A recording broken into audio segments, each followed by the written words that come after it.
Well, good morning, everyone. It's right now at 8:30, so let's go ahead and get started. And I just want to thank you so much for taking time out of your busy days to join us this morning.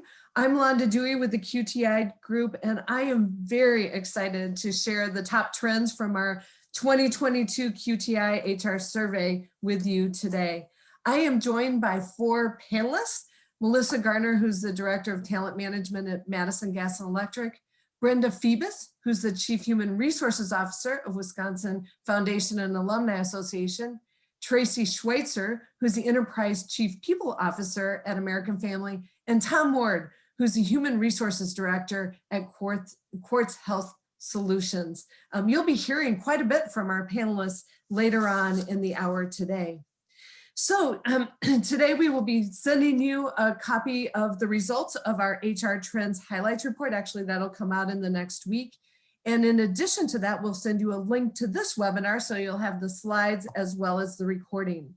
If you have a question on today's webinar, please put your question in the Q&A box below, and we will try to get to your questions at the end. But if we run out of time, we will respond to you right away, one-on-one. Our discussion outline for today is that we are going to hit on the top 3 HR challenges that came out of the survey, share a few insights, and then move into our panel discussion and Q&A. So with that, my absolute favorite slide is this: putting people at the center of what you do. And the world of work looks different, but with the right tools and proper knowledge, this new world could mean endless possibilities. We are really at a unique moment that doesn't happen very often. It feels very challenging, very not normal, but those that are looking for the embedded opportunities have an opportunity to get ahead. Those organizations that make a genuine effort to articulate their purpose in a way that employees can understand and connect to and deliver on. And those organizations that take the time to understand what really matters to employees today. And it might be different than yesterday.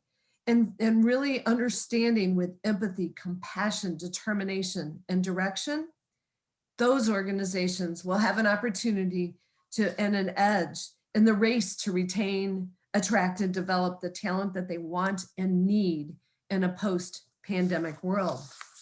This next chart shows the evolution of the worker by Jacob Morgan. And I think this is super interesting as we think about the future and the post-pandemic world. And if you look at the themes here, the themes are that of flexibility, technology, transparency, inclusion, adaptability. So let's now move to the QTI survey, and we staged the survey between July 23rd and August 20th of this year. We've done this survey for about 12 years, and we had 141 primarily Wisconsin-based organizations participate. We go across industries, across ownership type, and across size of organizations. And so the top 3 challenges that emerged, and those are the ones that have the biggest green you can see, are attracting the right talent, number 1. Number 2 is building a sustainable workforce through succession planning. And number 3 is higher compensation, benefits, and total reward demands by employees and candidates. So if you think you've gone through a lot of change in the last year, this survey would suggest that you have. Because last year at this time, the number 1 challenge was enhancing employee engagement. Today, that's number 6. Our number 2 challenge last year was health and safety measures. That challenge right now is number 18, and number 3 was attracting talent. And attracting talent the last few years has always been in the top 3. So if we look at the top 3 challenges, attracting talent, planning for the future, and managing higher total rewards demands, I will share some insights on these top challenges. The first is attracting the right talent. Where did all the people go? It really does start with retention. Well, we all know the pandemic, demographic changes, social factors, those are some of the causes of what's called the Great Resignation. But a super interesting survey by LinkedIn was that 74% of those surveyed indicated that their time spent at home during the pandemic caused them to rethink their current work situation. Microsoft had a statistic the other day that 41% of people are thinking about quitting their job, and a number of people are quitting without a new job. And the increase in remote work has allowed employees to expand their geographic search. I've talked to a number of people who live in Madison who are looking at jobs in Chicago and other large metropolitan areas. And more people are leaving the workforce than entering. We all have heard about the acceleration of the baby boomers retiring, and the birth rate is falling. And so there's not as much new talent coming in. And labor force participation rates are the lowest that they've been since 1973, and they continue to decline. This next chart does show you that labor force participation rate, and it shows that the trend has been negative. And then there are social factors affecting the workforce decline. There's an increase in drug addiction and the opioid crisis, and that's resulting in failed drug tests with people who do want to work. And then there's those headlines we read every day about people opting out of the workforce because they don't want to be vaccinated. Not to mention people that have learned to live on some of the government benefits. And then there are parents who stayed home to care for their children during the pandemic, and they're not necessarily returning to work. Actually, the workforce penetration rate for women in June of this year was the lowest this century. I spoke to a woman the other day who's a teacher, and she told me that she brings home $80 a week after paying for benefits for her family and after paying for childcare, which has gone up in cost. So this next slide to me is a little bit scary, and that is the estimate is that 30% annual turnover just might be the new norm. And then it's bared out in our survey because we asked that question, and our survey respondents said that they're expecting turnover to be 37% in 2022, whereas last year, the survey respondents said that they expected an 18% turnover. So we asked our survey participants why talent leaves. And the number one response was career development, number two, compensation, and so on. But we recently looked at a McKinsey study that asked employees across the world, why do you leave your jobs? And some leave without another job. Here are the top reasons. One, I don't feel valued by my organization. Two, I don't feel valued by my boss. Three is work-life balance, which also shows up on this chart. And four is I don't feel that same sense of belonging and purpose in my job. So really taking the time to understand why employees are staying and why employees are leaving is super important at this moment. And the employer brand, your employer brand matters. You want to make yourself as attractive as possible. And candidates these days spend quite a bit of time checking social media before they accept a new position. And also in our survey this year, 76% reported that job seekers and employees consider a diverse workforce as an important factor in their job search. Here is a list on this slide of inclusive practices that are happening today in Wisconsin businesses. So what do you do to find employees to fuel your growth? Well, several things. It starts with showing your current employees that you care about their well-being, because your current employees are those that will be your best referral source going forward. Number two is cast a wider geographic net when you're recruiting employees. Number three is assess which employees may be at risk for leaving and do what you can to build a wall around those employees that you want to retain. And then think outside of the box. In our recruiting practice, we're finding that companies are now looking to recruit for core capabilities, characteristics, cultural fit, and then training the skills that they need as opposed to recruiting for those skills. We'll hear from our panelists some other out-of-the-box ideas as well. Well, let's move now to our number two challenge, which is planning a successful future through succession planning. And succession planning can be as simple as identifying an individual to take the place of somebody who may be retiring or somebody that's leaving, or as complex as overhauling an organization structure to align with long-term objectives. 76% of the HR Trend Survey's respondent rated building a sustainable workforce through succession planning as a moderate to significant challenge for 2022. What's interesting to me is this theme was not on the radar screen of past surveys. So let me take a moment and hit at a high level 6 key elements to a successful succession plan. Number 1 is strategic planning.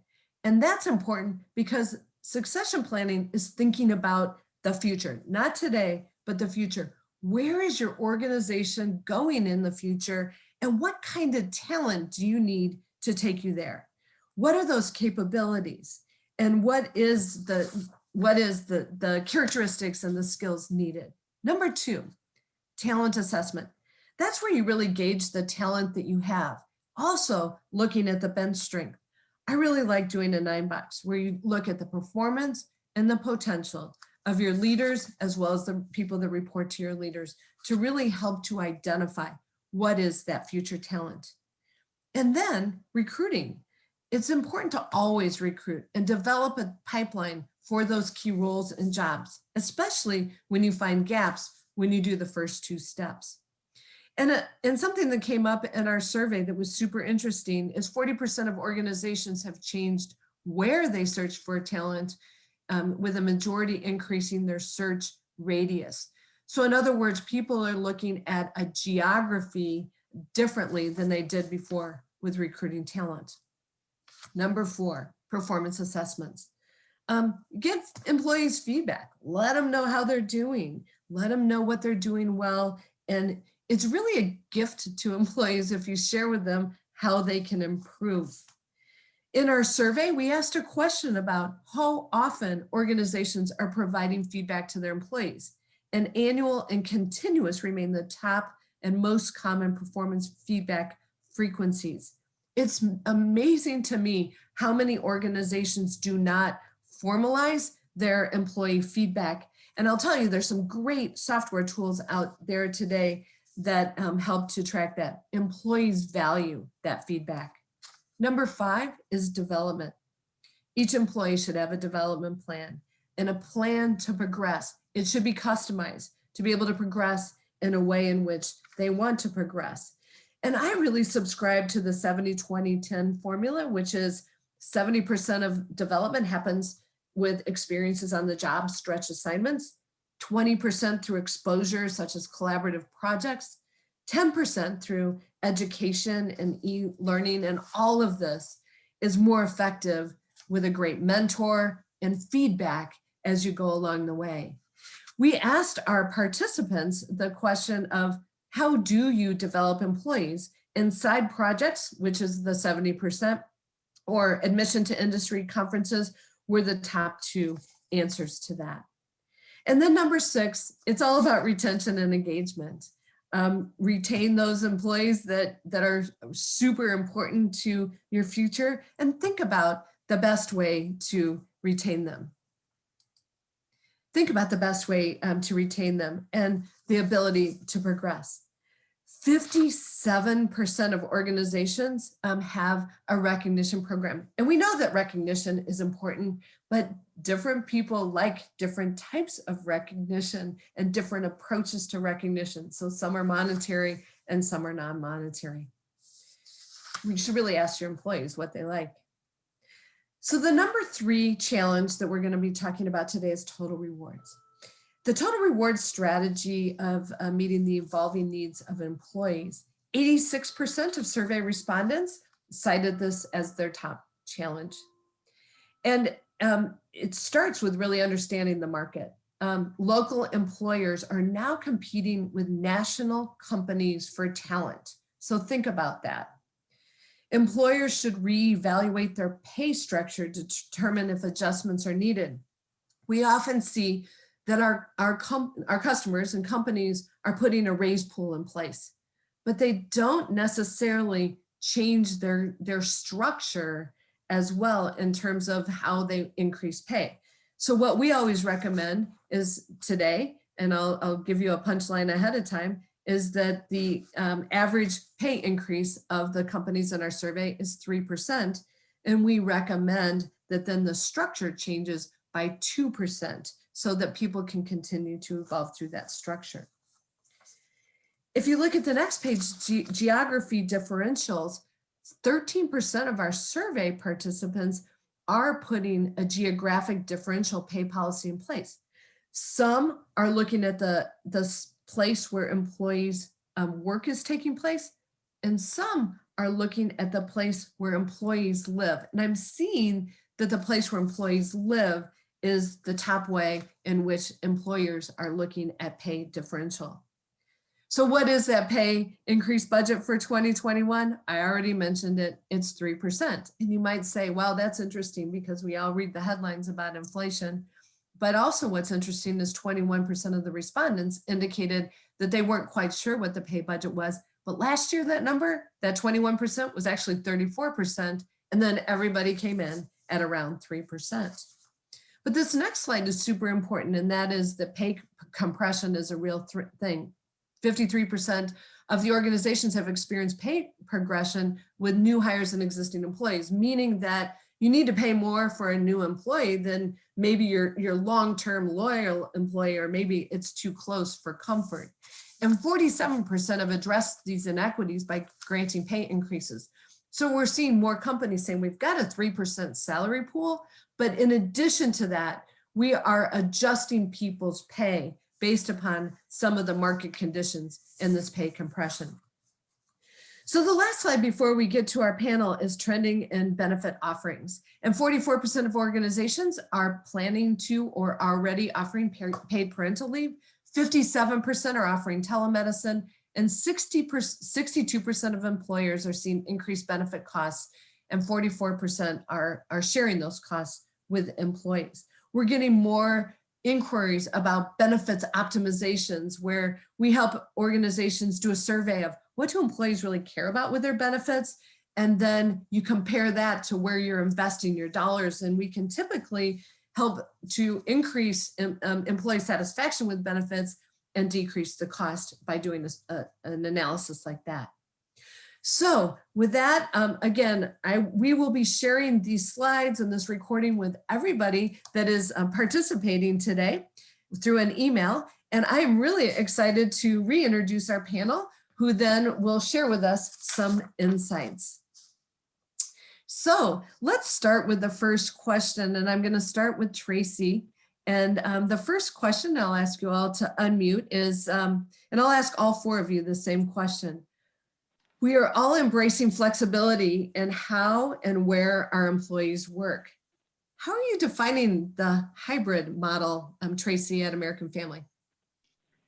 Thanks, Londa, and great presentation. Really appreciate the opportunity to listen to it and to be part of this panel. I think American Family is not unlike many other companies who are looking to understand what hybrid means to them. And I would say prior to the pandemic, we were already embracing a level of flexibility. And so we knew we weren't going to not have a hybrid model for our employees. I think we knew that early on. But we also saw organizations come out early and talk about, it will be 100% remote, employees will never be back in the office. And early on, we also felt that was, an in-person experience was critical to culture, to innovation, to problem solving. What we didn't know, right, was the right balance. We had to balance customer needs, business needs with employee preference. And so what we did is we formally announced a hybrid strategy in January of this year.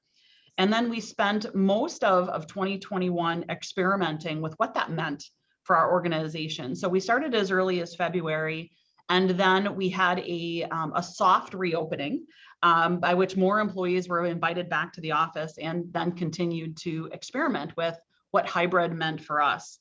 And I would say right now, late fall, early winter, we're starting to narrow and define what hybrid means. at American Family. And it's even about the words that we're choosing to use. So I mentioned remote before. We're going to try to remove that word from our definition of hybrid because we feel like it creates a disconnect. And so we're defining hybrid with primarily home, flex, or primarily office. And we're just now starting to engage with executives and leaders to help define what that means for them at the local and the leader level. Tracy, thank you. And what are you finding about why people want to come back to the office or why they might not want to come back?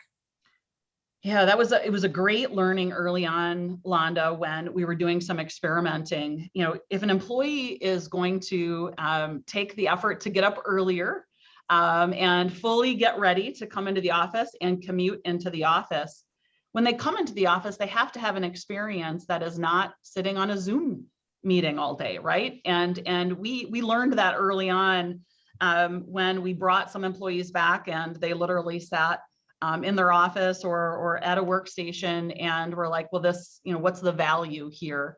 And so it was really important for us early on to say, okay, we have to have a more coordinated strategy, right? We have to bring people together intentionally. And what we found is when we did that, people really appreciated the ability to problem solve in real time.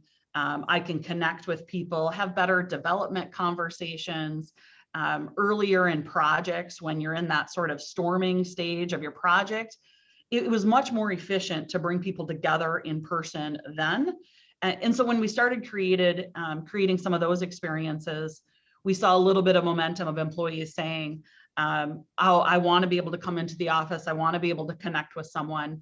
But it's taken a lot more intentional planning than it had been in the past. And I would certainly say we don't have it figured out. We're very much in the learning stage. Great. Thank you, Tracy. Brenda, I'm going to ask you the same question. We're all embracing flexibility and how and where our employees work, and how are you defining the hybrid model at University of Wisconsin Foundation Alumni Association?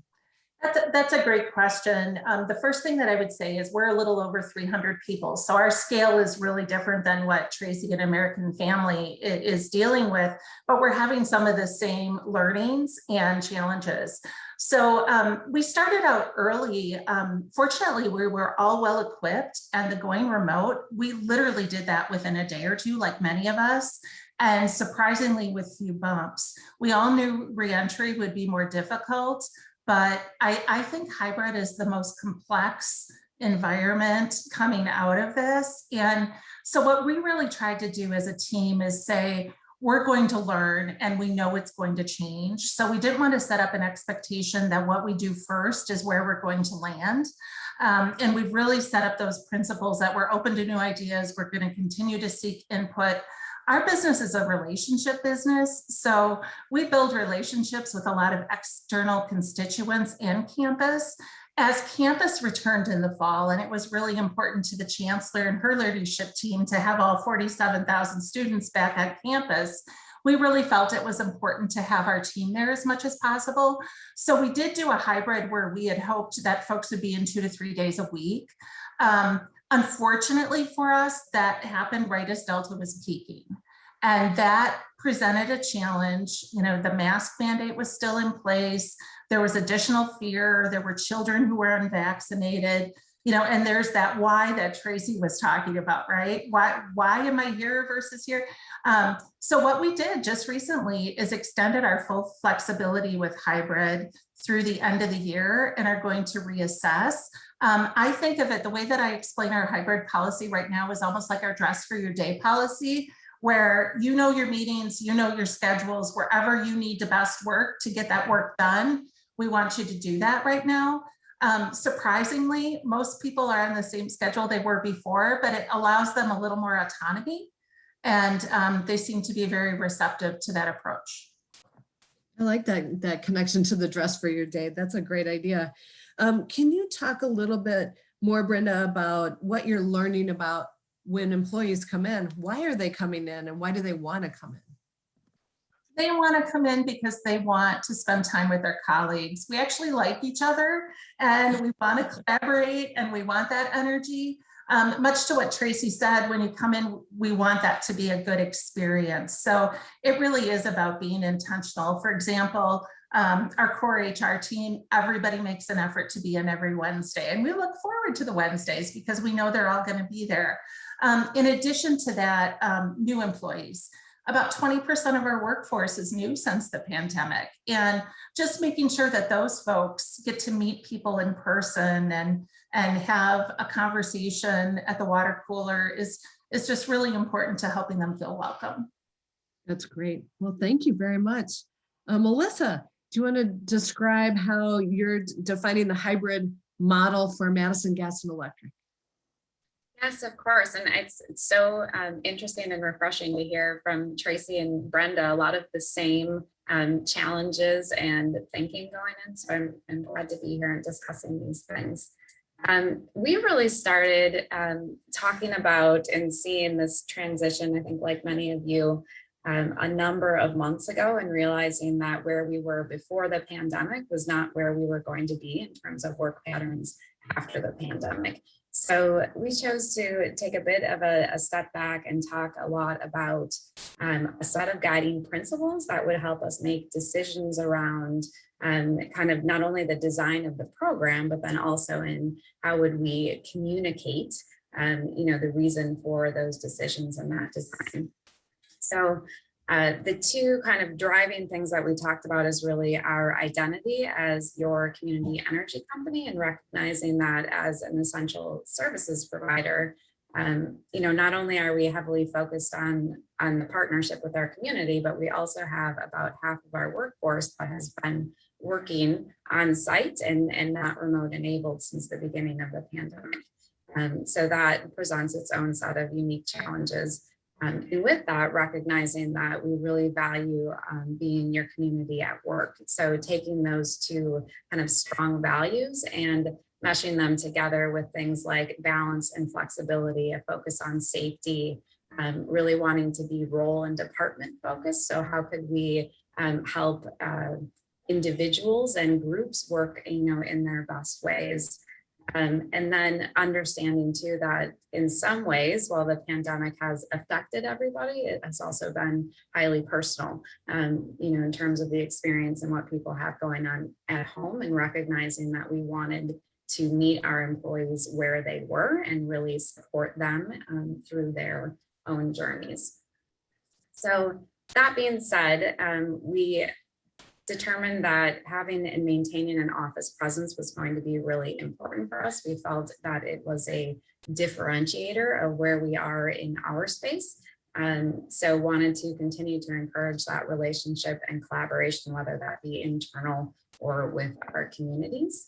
But also with the feedback from employees, wanted to make sure that we were able to offer autonomy and flexibility and keep that balance for folks. So we are actually in the midst of rolling out a hybrid program that we have also done some pilots, not maybe as successful as what we were looking for, and some of those bumps on the everybody isn't here, what am I doing in my office on Zoom has definitely come up.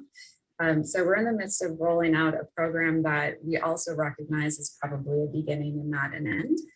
Where we are asking employees to be in within a given week more than they are out, but really empowering them in working with their managers to understand what is their schedule and working around that. So that's kind of our formal side.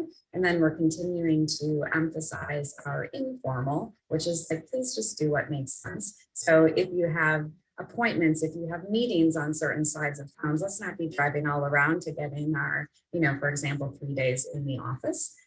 So really kind of trying to put some guidelines in place and put the whys in place, but then help employees and managers make decisions within that.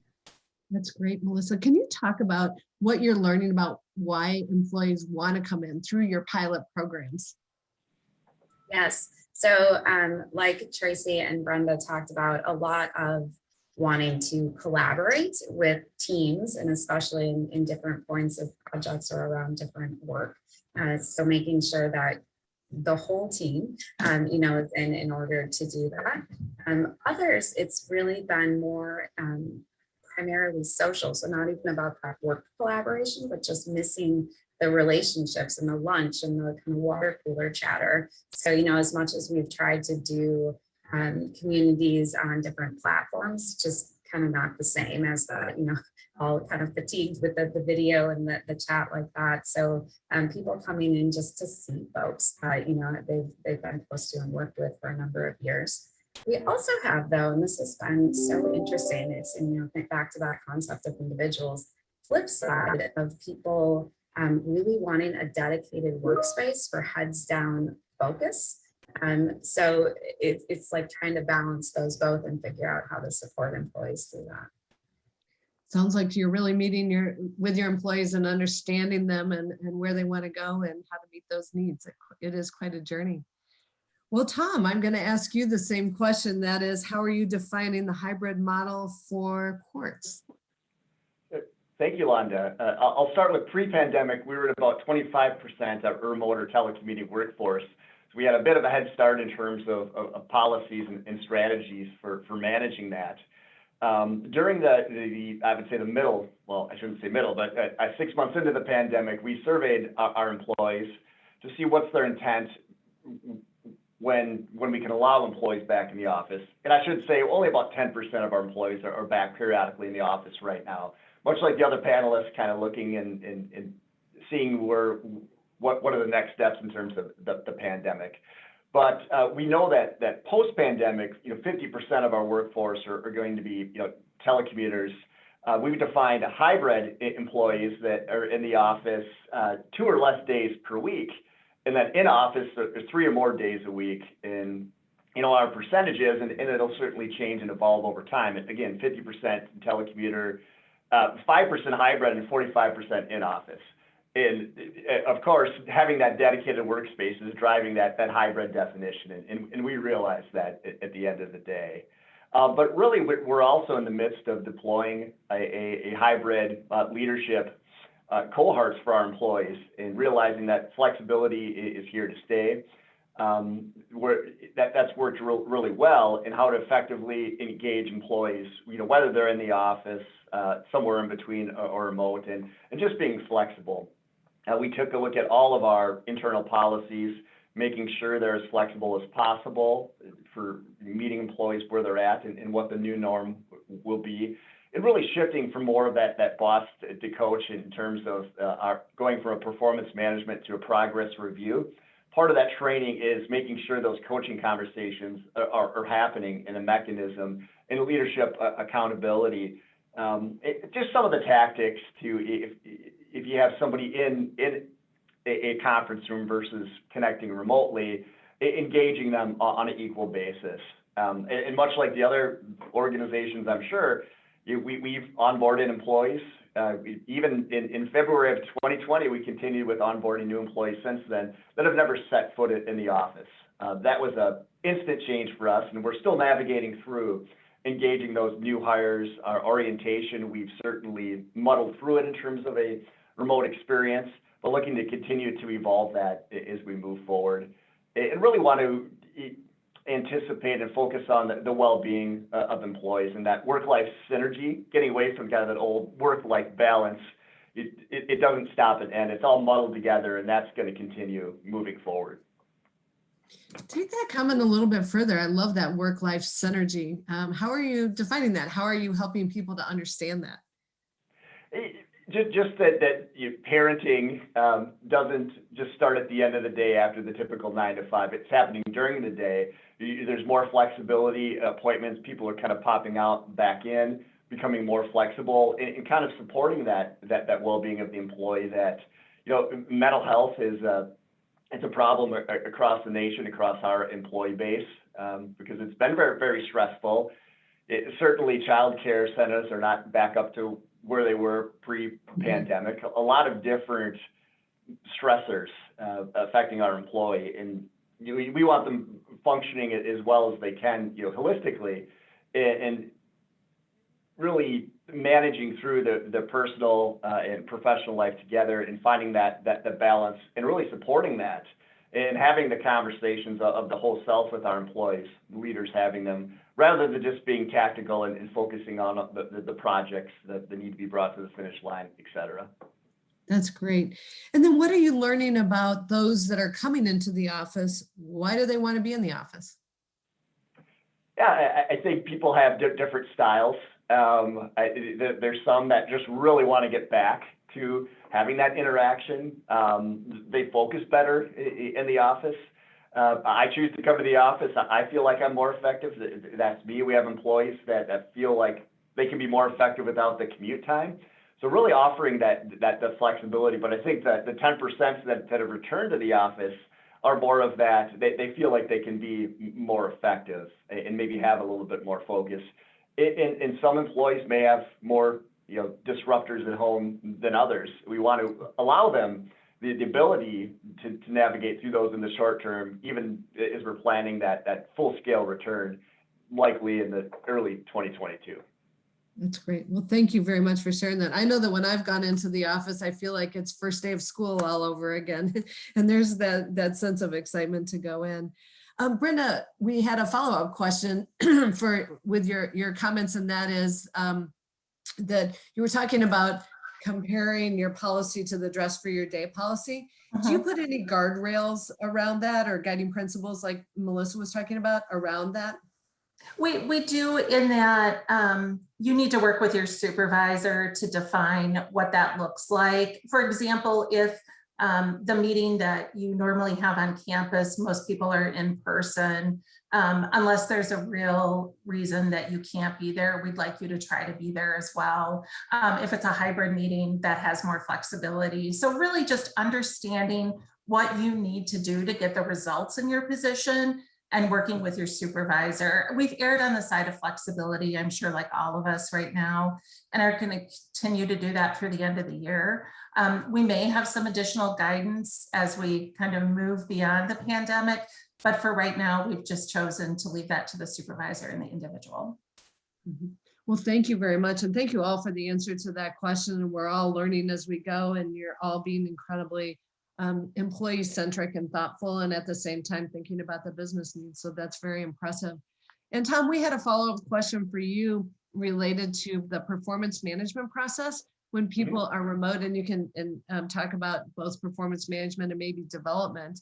How are those conversations taking place when people are remote?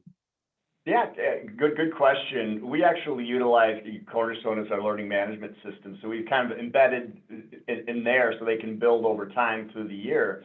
And we set up, 6 different conversations. I won't go over all of them, but a conversation starter when someone has either a leadership change, a new leader, a new role, or is new to the organization to kind of quickly ramp up that conversation. A more like kind of check-in mechanism. We have progress reviews that we're deploying twice a year that it kind of shows where they are. Are they progressing well? Are they role model within their role? And getting away from the more traditional rote end of the year performance management. We also during the pandemic have a new CEO, and we're moving towards a more transformational, innovative environment. So that kind of fits in with that journey overall. In trying to get away from the always having annual goals, certainly that'll always be part of the process, but they live and breathe as we change as an organization. We think moving to this model will make us a little bit more agile, but from a leadership accountability standpoint, I've kind of built those as a resource within our learning management system. Great answer, and great thoughtful approach to transformation. Melissa, I'm going to ask you a question about retaining the right talent. What have you done differently to retain the top talent during the pandemic, and what are some of your future plans? So, Tom, I have to laugh because we are implementing a new performance management program that sounds really similar, of trying to leave behind some of the relics that, just as we looked at it, it was like, this is work that maybe isn't contributing to anything. So we have been also focused on how do we, whether it has to do with the supporting the new hybrid model or the new performance and coaching, really focusing on how do we get managers and employees the right tools so that they are better equipped to have decision making and those coaching conversations. And, I think as, Londa, you were talking through in the earlier part of the presentation, also helping managers to have those development conversations so that, we can recognize and support where and what's important to each individual employee, and knowing that employees are on different roadmaps and looking for different things out of the organization. So, I think it's a combination of the learning things coming together, the performance stuff coming together, and then really continuing to, as we look at and see our culture as a primary differentiator in our space, making sure that we're maintaining that. Great answer. I'm going to move to you, Brenda, and can you talk about what new talent attraction strategies that maybe you've tried during the pandemic? That's a tough one. I will share what we have done. I will also say that fortunately yet we have not experienced the Great Resignation. Our turnover is consistent and maybe even a little lower than it has been in the last few years. It doesn't mean we're not trying hard to get the right talent and retaining the talent we need to move forward. First and foremost, as you alluded to, Londa, in the results, we've thought about remote hiring differently. That's a little challenging for us because we are small, but we have decided that when the position warrants it and the talent is there, to go into different states and direct hire remote folks. That's something we wouldn't have considered before. So that's opened a whole new avenue. It has to be the right fit for the right position, but we've been able to do that some through the pandemic.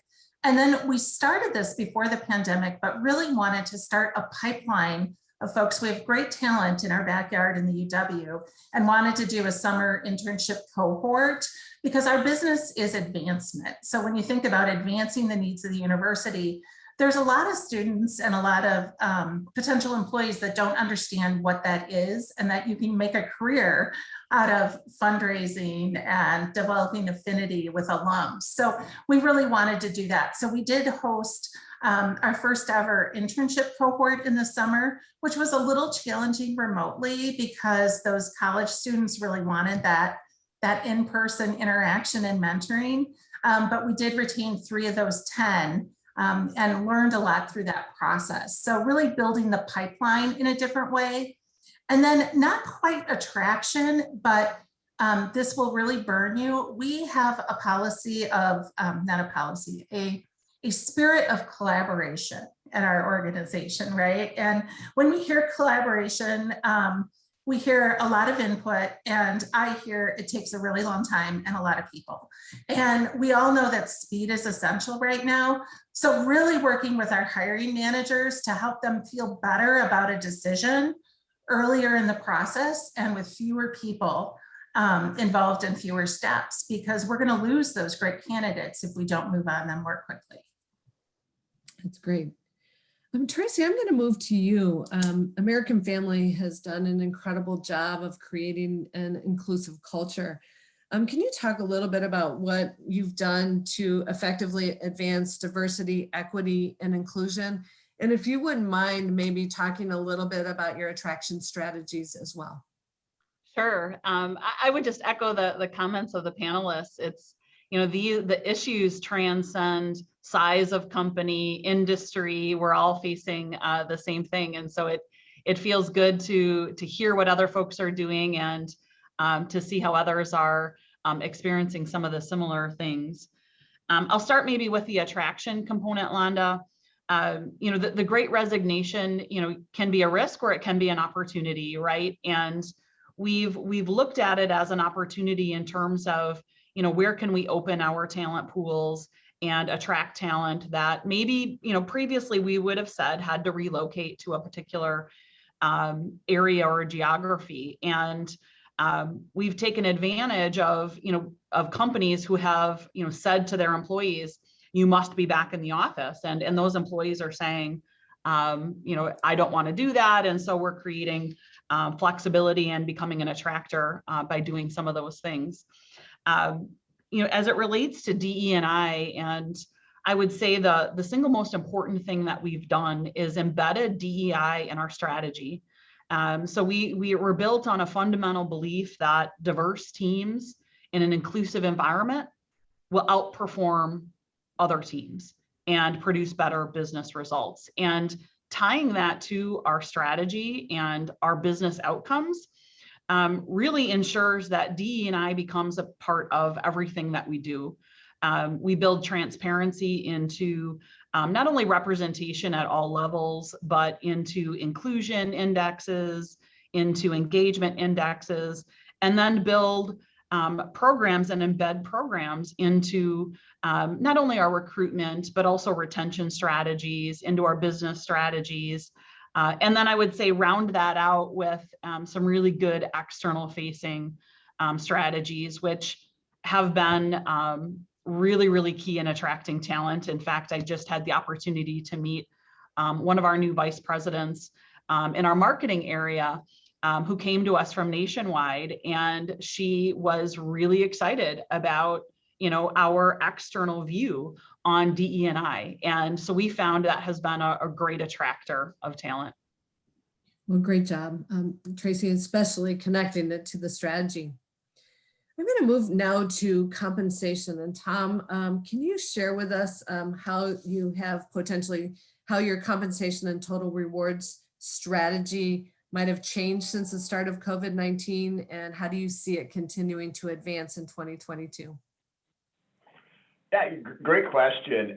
It's been a change even from 2020 to 2021, likely with the other organizations and the panelists. Very low turnover numbers in 2020. You know, opportunity wasn't abound. Now that there is more opportunity, we're more in line with the standards for insurance and finance companies. So, you know, we recognize that and are being more aggressive going into 2022 as we plan for our kind of our increased budget across the organization.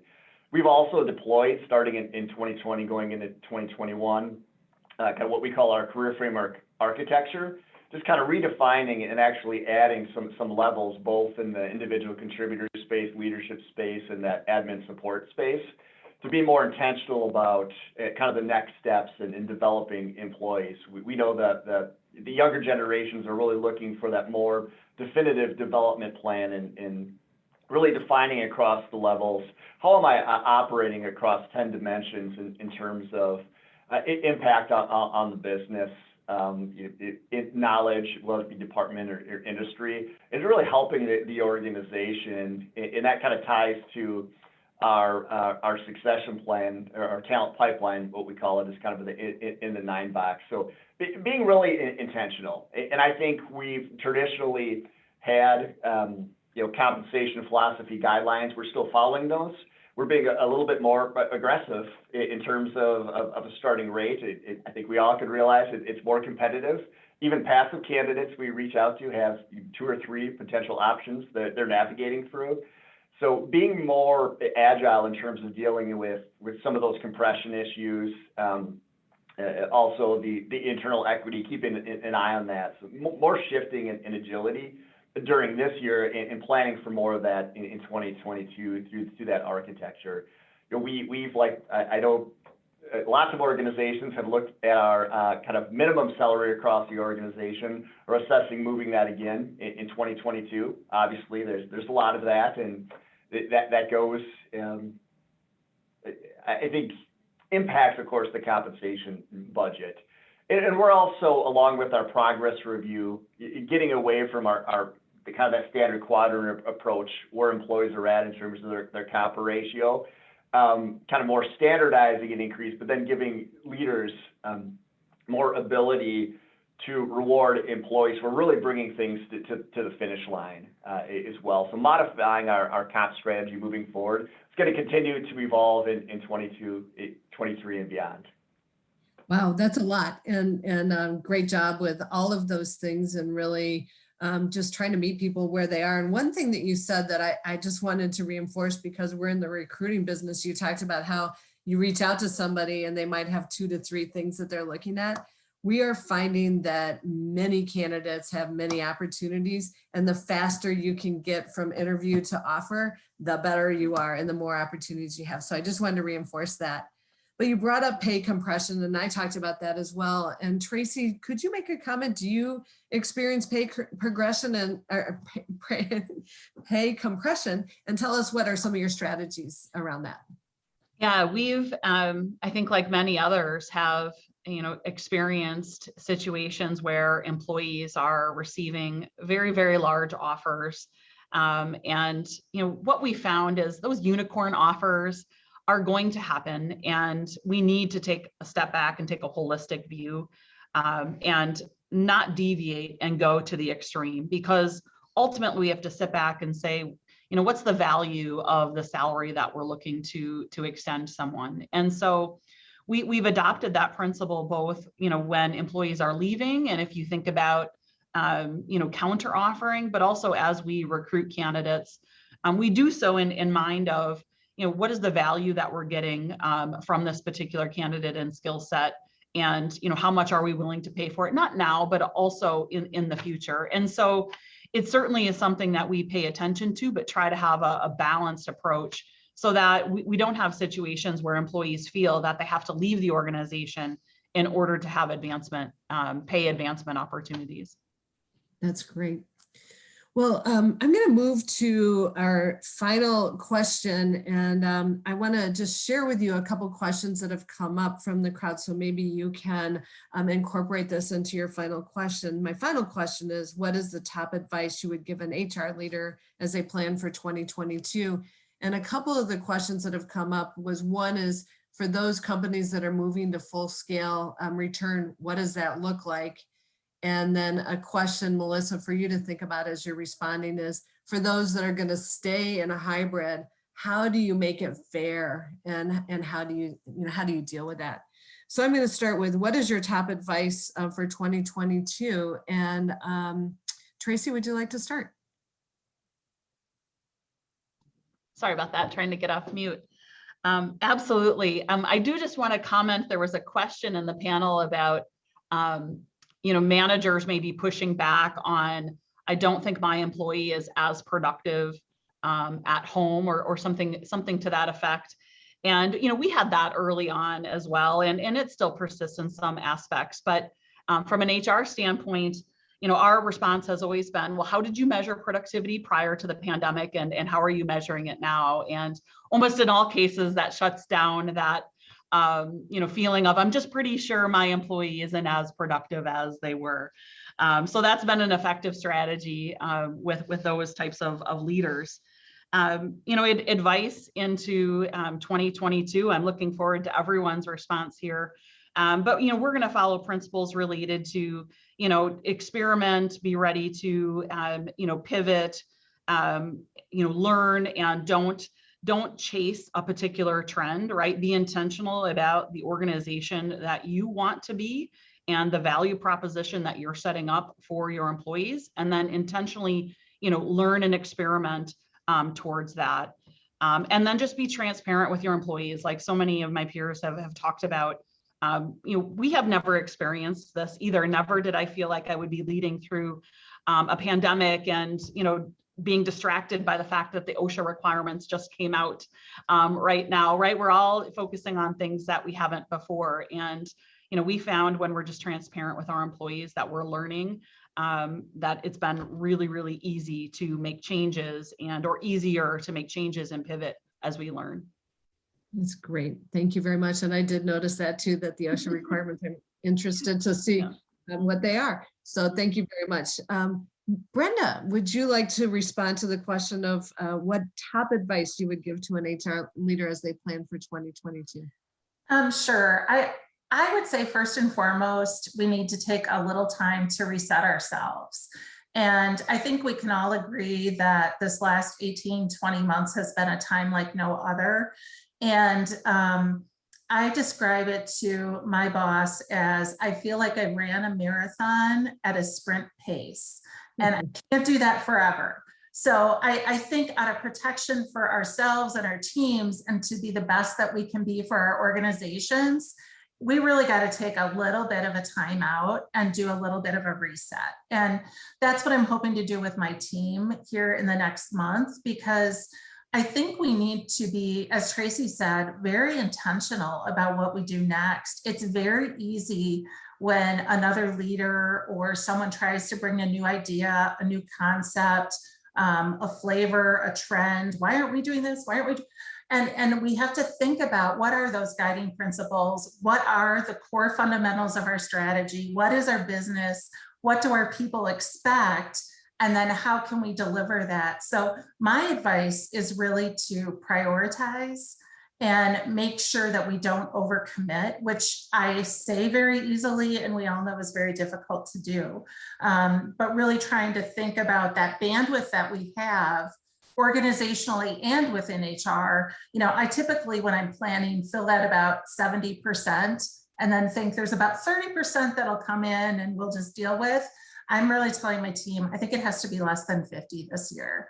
And we really have to think about what those just big things are, because we know we're going to have so much of that day to day that comes in and just we need to respond to that we can't even anticipate. So that's my advice, is a little HR self-care and reset. Great advice. Thank you very much. Melissa, what's your advice? Brenda, I love that. So many kind of similar thoughts around the, I think we're all exhausted, HR included. And the idea of it's like almost if the pandemic has taught me anything, it's you don't kind of know what's around the corner, whether it be you've got a plan and then Delta happens, or, whatever it may be. So I think I have, similar thoughts to Brenda and Tracy on staying nimble, and it's sort of, but at the same time grounded. So that seems like a dichotomy, but it's the kind of the willingness to change around, does this new program not seem like it's working for employees, really paying attention to change management and that employee feedback seem really important. To the question about the kind of the two workforces, we have been just so concerned about how that has been playing out over the last 2 years. And honestly, wishing that could be different. So really trying to be careful in our communications to continually thank the dedication of the employees that have been coming in the whole time, especially in the beginning of the pandemic when, not as much was known about safety and the way that the virus was doing, and just amazed by their dedication to their role in this community. But it has been getting more and more stressful and fractured on people kind of getting fussy with each other. So making sure that we're also supporting those conversations and making sure that leaders are connecting to recognize where that's happening and open up the dialogue on where those frustrations are. So not a silver bullet, but just continually having that in our mind every time we communicate, and really asking, a lot of questions to make sure that we understand where employees' thoughts are at. Great, thank you.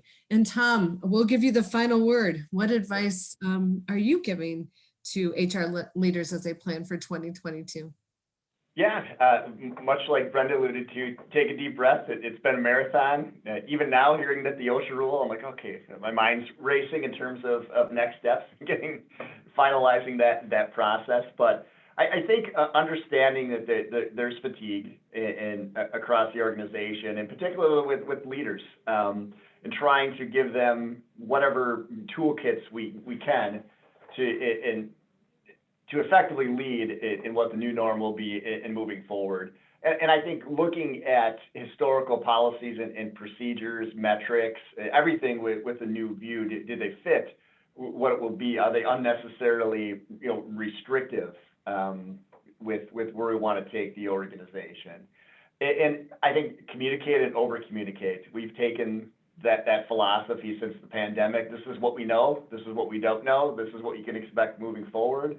Even as it relates to vaccination status, we didn't determine we don't meet the federal contractor. What does that mean? What under OSHA and 100 more employees? This is what you can expect moving forward, and all throughout the pandemic. Even looking at the facilities, because that does play a role in making sure that it's a good experience. We deployed a multi-state strategy even before the pandemic, and even that playing field and experience from somebody who's working in a different state from those that might live 5 minutes away from the office and comes into the office. Easier said than done. There's always technology challenges along the way, et cetera. But that's my advice. That is great advice. I cannot thank you all enough. This has been an absolutely fabulous panel, and I can tell that our community is very fortunate to have leaders like you that are so people-centric, that are so thoughtful, that are communicating what you know and what you don't know, experimenting, pivoting, identifying what is the new value proposition. Tom, when you said there's a new view, new filter, I mean, I think that all of us and everybody is thinking that way. So thank you all so much for participating. We'll be sending out this webinar to all of you, as well as the HR Trends result. Have a fabulous day. And as we move towards Thanksgiving, have a fabulous Thanksgiving holiday as well. Thank you all so much.